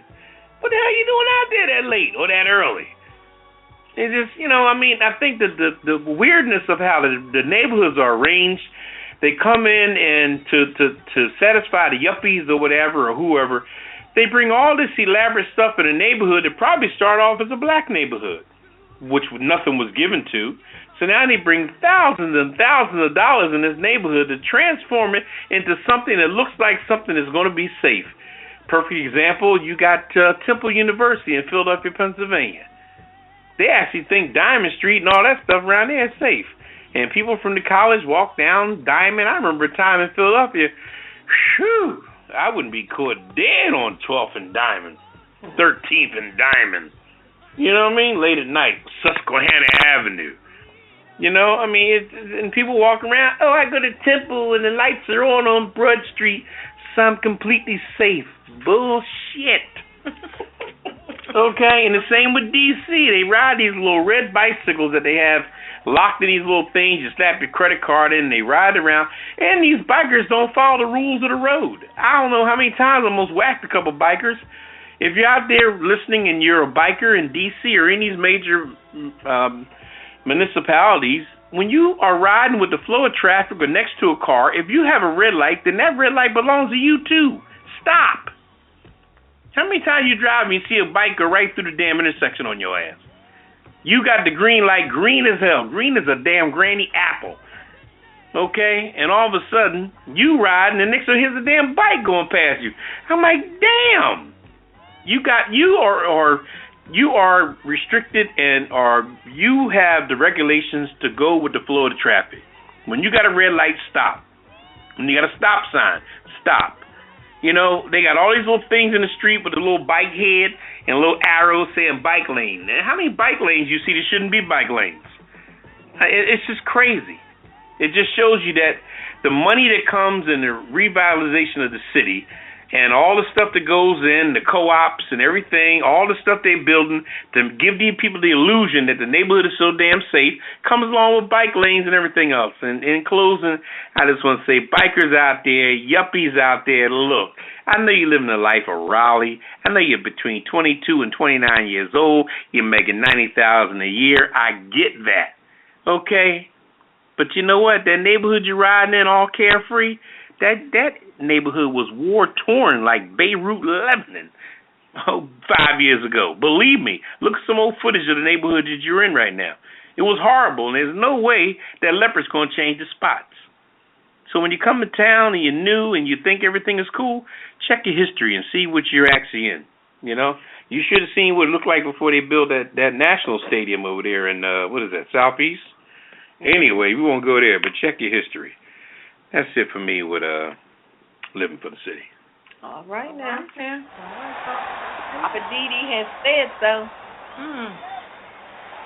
All right. I do see those crazy bikers out there sometimes with their little biker pants on, and they're just pumping. Got the helmet on. They see a red light, and they just keep on rolling. Then they wave their hand. Hi. Fuck you. Hi. Almost send you to your early grave. No, some of them look at you like you crazy. You know, you go and open your door, get in your car, and they're like, okay, don't you see me? I know, I really didn't. No. Okay. All right. How about, where we at? Celebrity birthdays? Yeah. We got quite a few. Oh, okay. It's a happy birthday weekend. Yes, it is. Happy birthday week. All Who do right. we have this week? August 9th. Everybody's is August 9th. Tyson Gay, track field star, he's 33. Michael Kors, the designer, he's 56. Don't you have a Michael Kors bag, Redwine? Oh, no, I can't afford Michael Kors. Don't even try it. No, I look at him online. That's all I do. Okay. You got a knockoff called Michael Kors. famous football guy, Deion Sanders. He's 48. Deion. Oh, you're not even 50 yet? Wow. He done hooked by crook everybody. Anyway, Hoda, TV host with Kathy Lee and Hoda. He's 51. Curtis Blow, the rapper. He's 56. He's all the brains. Nice. Bring it up. Watch out now. Boom, boom, boom, boom, boom. Okay. Hey. August 10th, we have Rosanna Arquette, actress. She's 56. This is my boy, Antonio Banderas, actor. Is 55. Okay. Big 555. Oh. Yeah. Bessie Johnson, designer. She's 72. Okay. No, I don't have any of her stuff either. Oh, okay. The Red Star, they carry this stuff, but anyway, it's another chapter. Mm-hmm. August the 11th, Hulk Hogan, wrestler. He's 62. Viola Davis, actress. She's 50. Wow. Hey, Viola. I know that's right. She's part of the Capital City Black Film Festival that DC Homegrown is down there in Austin, where we are. That's Miss How to Get Away with Murder. Yes, it is. On ABC, coming back this fall. Yes. Chris Hemsworth, actor, is 31. Jay Boog, rapper, is 29. Dwayne Martin, actor, is 49. Okay, I like him. That's Tisha Campbell's husband. Oh, in real life? Yeah. Ah. August the 12th, George Hamilton. Oh, Mr. Suntan Forever. His suntan ass self. He's 76. Yeah, his son's got a big drug problem. Boy, he's a bad dude, that suntanning guy. Yeah. Isn't he orange now? Yeah. Okay. Orange is the new black, remember? Oh, yeah, that's true. Bye. Yvette Nicole Brown, actress, she's 43. Oh, yeah. Isn't she on, what's that show? Parks and Recreation? I have no idea. I think that's her. The black woman that's on there. Oh, okay. I think that's her. Yeah, I like her. She's good. London Zylo, model. She's from Maryland. Yeah, that's actually Lena Chanel is good friends with her. Okay, all right. Yeah, she's doing her thing. And Plaxico Barris, football player. He's 37. Both of those are 30. They're 37. Is he still playing? No, he played with the Giants. Okay. He's the one that caught that touchdown where they won the Super Bowl against the New England Patriots. Okay. In the end zone.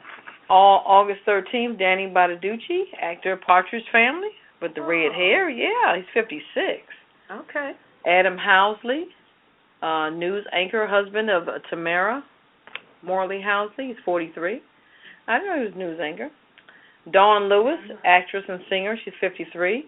Sam Champion, TV host. He's 53. That's the gentleman who used to do Good Morning America. He's on the Weather Channel now. Yeah, they switched him over. August 14th is Milo Kunis, actress, married, Ashton Kutcher. Oh, Mila Kunis. Mila. Yeah. Aren't they expecting a baby? They just had a baby or something. I can't keep up. She's 31. They driving Denny more crazy. I think this is Poppa DD's girl, Halle Berry. Oh boy. She's not even 50. She's 48. Really? That's what I'm telling the truth. I don't think so. Tim Tebow. He's the football player. He's 27.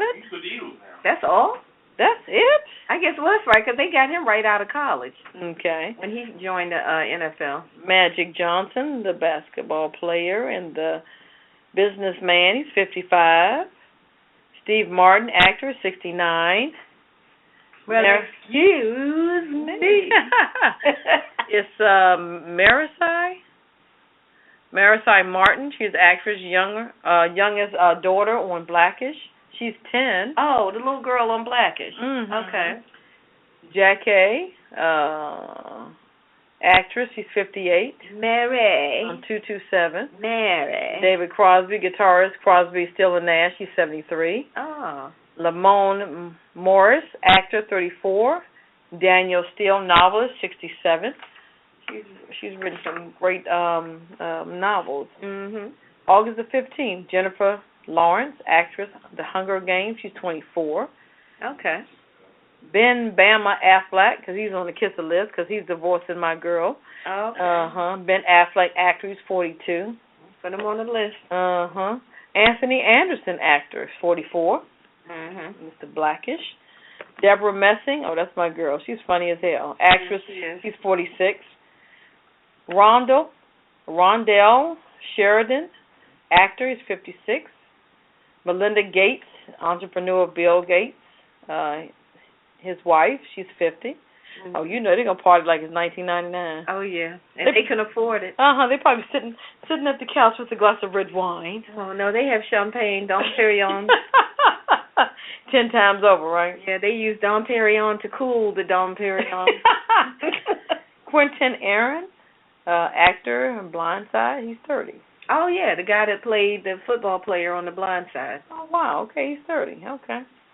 Interesting. Okay. All right. Well, happy birthday to all of our birthday folks for this week. I know that's right. I know they're going to celebrate. I think we should help them. Okay. While we're down in Austin, we're going to help them celebrate. Toast. All right. Okay. Toast to all the birthday people. My Hollywood wrap-up. We got a few items here. Hollywood wrap-up. Wendy Williams takes a nasty fall on stage during comedy tour. Oh, my. Fans may be missing the talk show host as she enjoys a short summer break from the Wendy Williams show. But during her sit-down tour, Too Real for Stand-Up comedy show in Houston, Saturday night, the 51-year-old may have created her very own hot topic. Poor Wendy. As the music began to play to usher in Williams, the comedian grabbed the microphone and began to walk across the stage.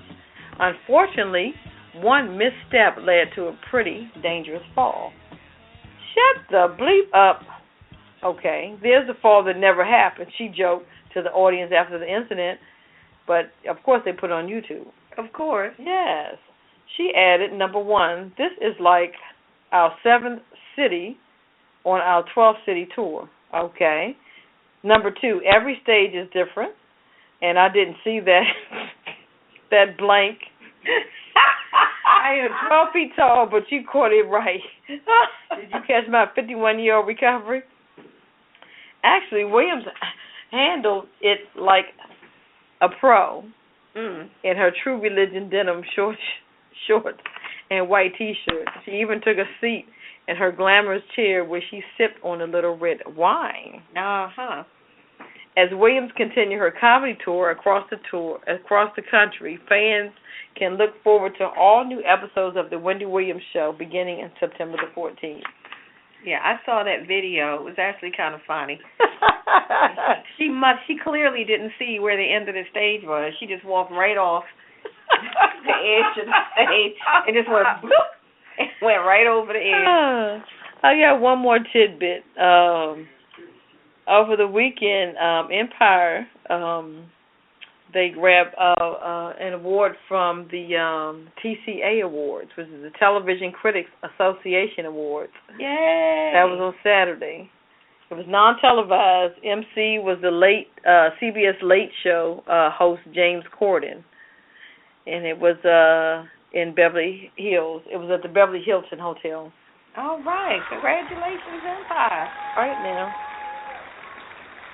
So what they're saying is they said goodbye to some of the old favorites like Mad Men finally, Late Show finally, David Letterman, and we were treated to strong new additions like Fox's Empire. All right now, woo-hoo. Yay. They finally getting rid of the John Hamm of Mad Men, because I never could get into Mad Men, I'm sorry. So on the TCA Award recipients list was Individual Achievement in Drama, John Hamm of the Mad Men. Individual Achievement in Comedy, Amy Schumer. She's funny as hell. She's crazy. Yes, she's funny. Yes. Outstanding Achievement in News and Information last week tonight with John Oliver. He's good. Yeah. Outstanding Achievement in Reality Programming, The Chair. Never heard of that one. The Chair? Mm-hmm. I don't even know what that is. Outstanding Achievement in Youth Programming, The Fosters, an ABC.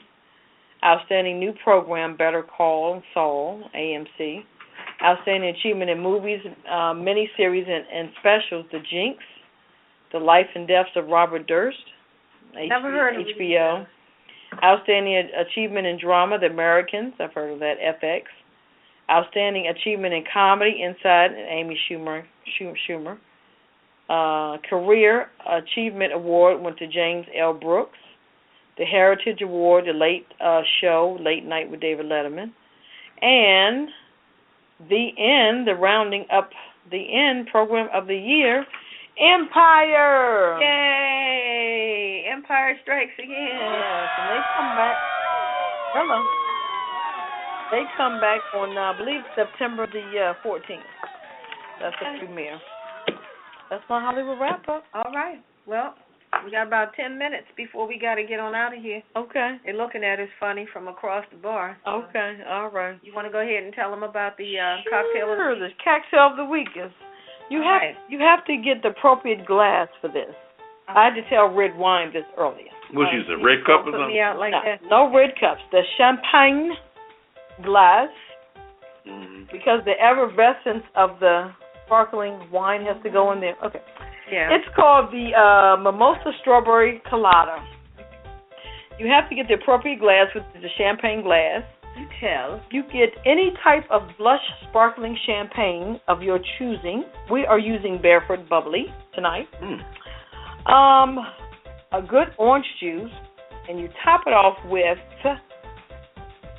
the Vodka Strawberry Colada vodka.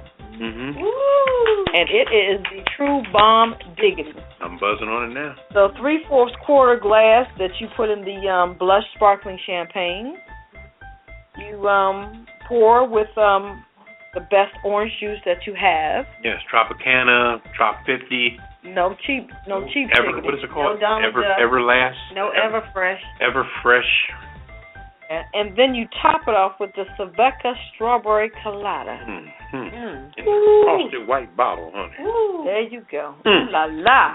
Ooh la la la la. And that's our cocktail of the week, which is the Mimosa Strawberry Colada. Yeah, about it. And if you come to the Pajama Party on August 29th, we will show you how it's done, because that will be our signature drink. Yes, it will be. So join us on August 29th, 7 o'clock, at the White Mansion, 1410 Missouri Avenue, Northwest, Washington, D.C., where we're going to show you how to throw a party.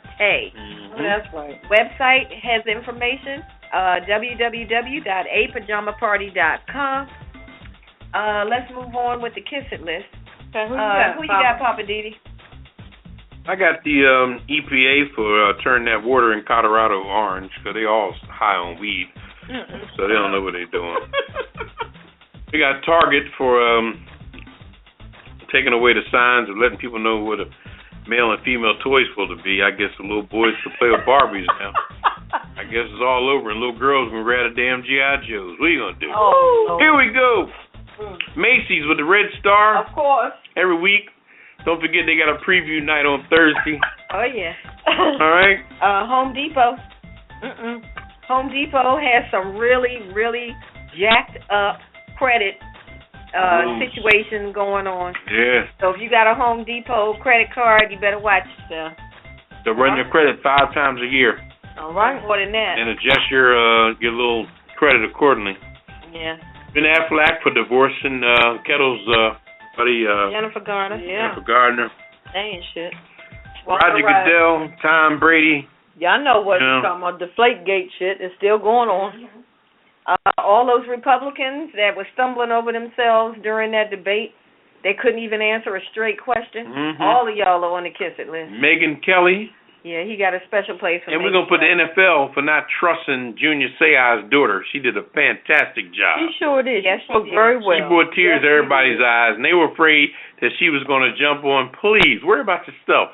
Stop watching everybody else and watch your own ass. Right. Anyway. Yeah, she did a good job. So the NFL, for not trusting Junior Seau's daughter, she spoke very well during the Hall of Fame, and she brought tears in my damn eyes, I'll be honest. Yes, I she know did. that's She right. had everybody crying. It was Okay. beautiful. Who else? Oh, I'm putting your boy on the list, Who's that? Mr. Donald Trump. He's on the Wait list. a minute. Come on now. We He can't put is Megan. on the list. I put Megan. We and can't I put them put both. Donald. Moving on. I You know heard what? that. Who else you Well, got I'm going to on say Big Megan Time? again. Megan Kelly. That's it. I'll say Again. Donald again. I'm good. I don't ain't nobody. I got the red star for me. All right. Okay. This So is is that everybody? I just want to make sure we didn't miss anybody. All right. All right. Here's a present for everybody on the Kiss It list. Kiss my entire ass. Kiss my Irish ass. You better kiss my Irish ass. This world can kiss my ass. Kiss my ass. You can just kiss my ass, baby. You can just kiss my ass.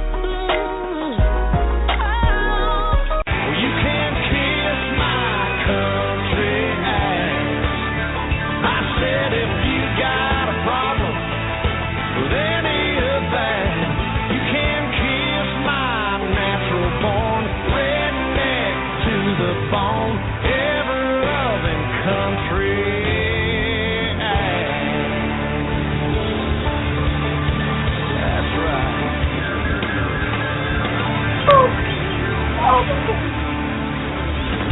Woo! Yeah! Round 'em up, cowboy. Yeah, welcome back. We're about to leave out. I'm going to come out with my last word here. I'd just like to thank everybody for listening. We're down here, like I said, in Austin, Texas, and we're going to be safe. Don't worry, I won't be driving. Nor will I be walking. Because I don't know what to trust these days. But thank you, everybody, for listening to the show and supporting us. What you got, Redwine? I just want to thank, again, DC Homegrown and wish them well at the Capital City Black Film Festival. Win or lose, we're proud of you that you got your film in the film festival. We're looking for great things from you guys in the future, and we wish you all the success. Thank you for everybody who tuned in. We'll be taking your calls next week if we didn't get you this week, and we're going to get out here and find some of this good-smelling barbecue before they shut it all down. I know, that's right. Lawsuits and whatnot. My last word is thanks for the library bar for letting us sneak back here in the back. Yeah, thank you, people. And broadcast.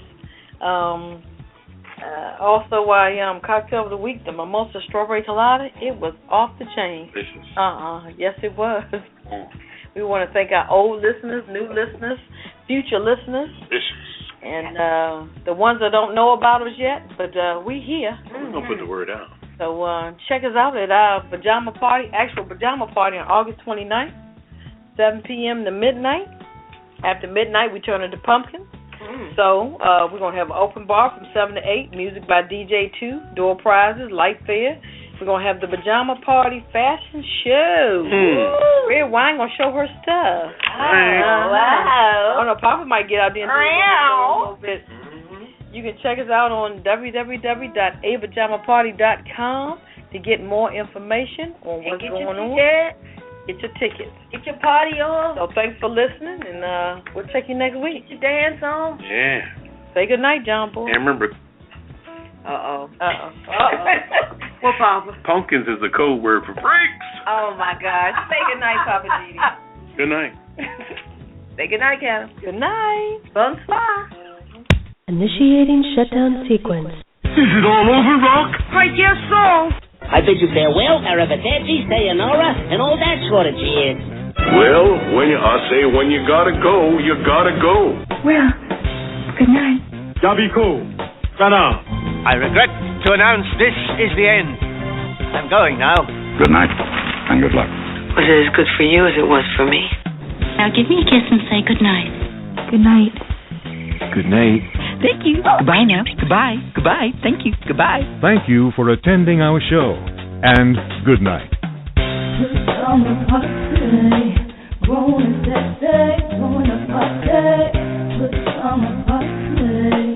Party crew, keep it real for you.